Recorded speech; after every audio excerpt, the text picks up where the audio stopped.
Começa agora, Nova Era Atualidades. Tudo relacionado à espiritualidade. Carlos Ribeiro.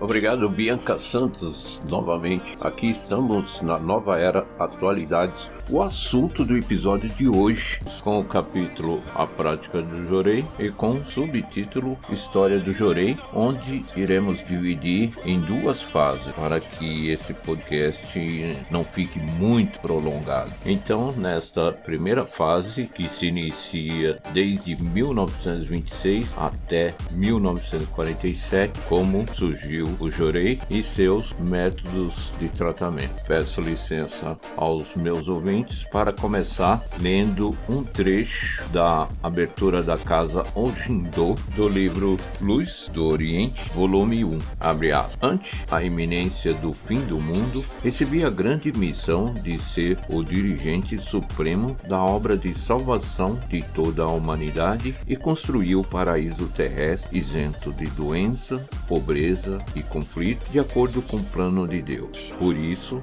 ele me atribuiu absoluto poder de salvação, poder que consiste no conhecimento e na força para solucionar o problema da doença, que é o ponto vital para a eliminação da pobreza e do conflito. O conhecimento diz respeito à ciência dos erros da medicina e das teorias sobre a doença. A força refere-se ao poder de cura por meio do Jorei. Fecha aspas. Ojindô, que era uma casa assobradada em estilo japonês, na entrada o fundador colocou uma placa com os seguintes dizeres: Ojindô, tratamento espiritual de digitopuntura no estilo Okada. Ele utilizava o andar de cima como um local para as atividades da obra divina, e foi nesta casa que ele deu início à sua atividade de tratamento espiritual com a pressão dos dedos. E dando continuação a esta revelação, vou ler mais um trecho, agora com o título Significado da Revelação,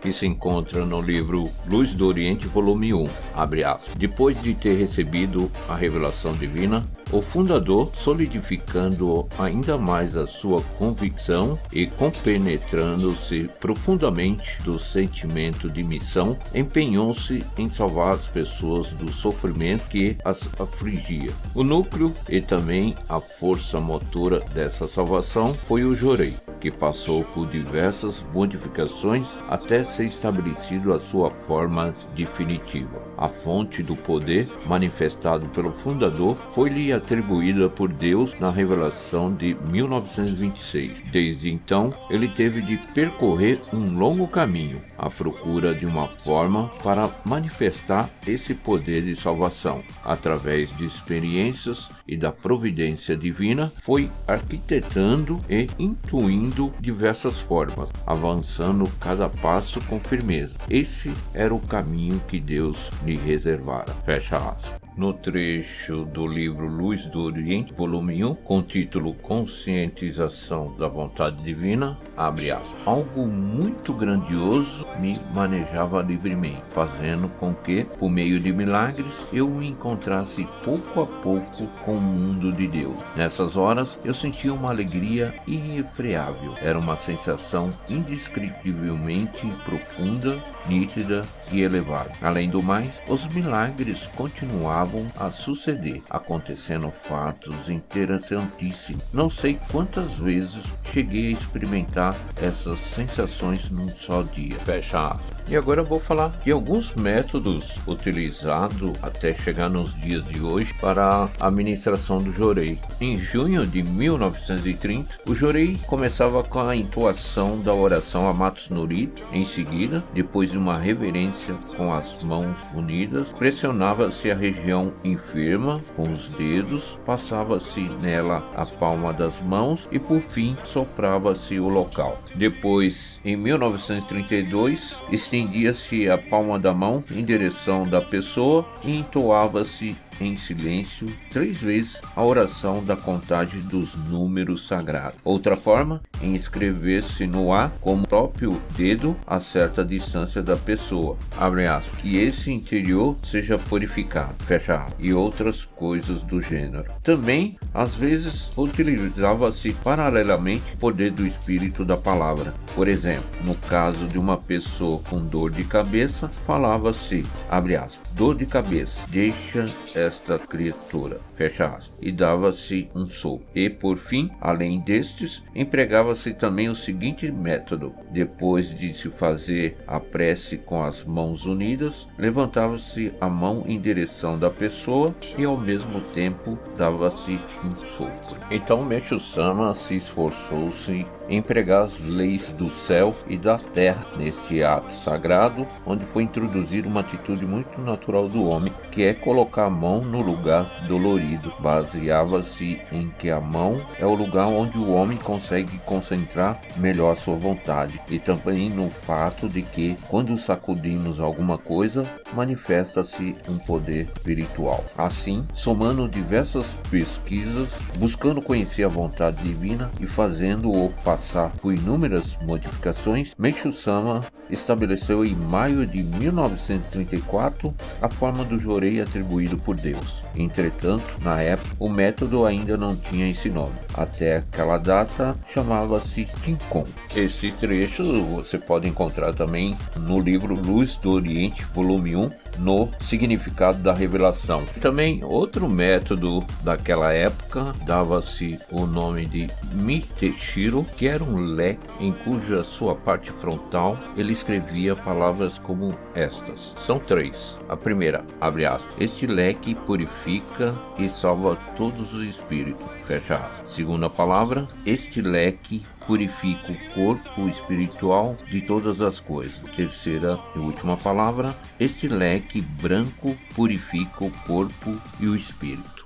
E assim ele distribuía aos seus principais fiéis daquela época e fazia com que eles realizassem o Tinkon, nome este que se dava na aplicação do jorei. E no trecho A Expansão do livro Luz do Oriente, volume 2, abre aspas, na época inicial da Dai Nippon Kenon Kai, a aplicação do método de salvação só era permitida a 13 diretores. Eles curavam as doenças colocando no local da enfermidade um papel ou leque chamado Miteshiro, com palavras escritas pelo fundador. Assim, na época em que foi fundada a Dai Nippon Kenon Kai, apenas um limitado número de discípulos tinha permissão para ministrar jorei, fecha aspas. Uma observação, a Associação Kenon do Japão foi o primeiro nome da Igreja Messiânica Mundial. E agora, para finalizarmos essa primeira parte, vou ler mais um trecho, A Expansão, que está no livro Luz do Oriente, volume 2, abre aspas. Capitando que, a partir do dia 5 de maio de 1935, a obra divina caminhara para uma nova fase. O fundador resolveu permitir a ministração do poder de salvação a um grande número de fiéis. Foi para formar elementos humanos que ele abriu o curso de terapia japonesa, o qual deu origem posteriormente ao curso Kanon, mencionado mais adiante. O espírito deste último foi herdado pelo atual curso de iniciação. O curso de terapia japonesa tinha a duração de 1 semana, constando da observação de práticas de jorei e da leitura completa da apostila. Aqueles que o concluíam eram atribuídos a qualificação de terapeuta, fazendo-se esse curso e usando-se o talismã, o Hikari, com as palavras poder Kanon de tratamento, escrita pelo punho do fundador. Era possível manifestar-se infinito poder de salvação. Assim, o poder do jorei, até então manifestado através de leque, passou a sê-lo através de talismãs, o Hikari. Como resultado, o jorei que só o mestre ministrava diretamente com as palmas das mãos foi permitido aos seus discípulos e a um grande número de fiéis. Fecha aspas. Daí, no próximo episódio, daremos continuação à segunda fase, que começa de 1947 até nos dias de hoje. E antes de terminarmos, estes talismãs orricários da época eram confeccionados através de um pedaço de papel com as palavras poder canon de tratamento, pendurado um pouco abaixo do peito.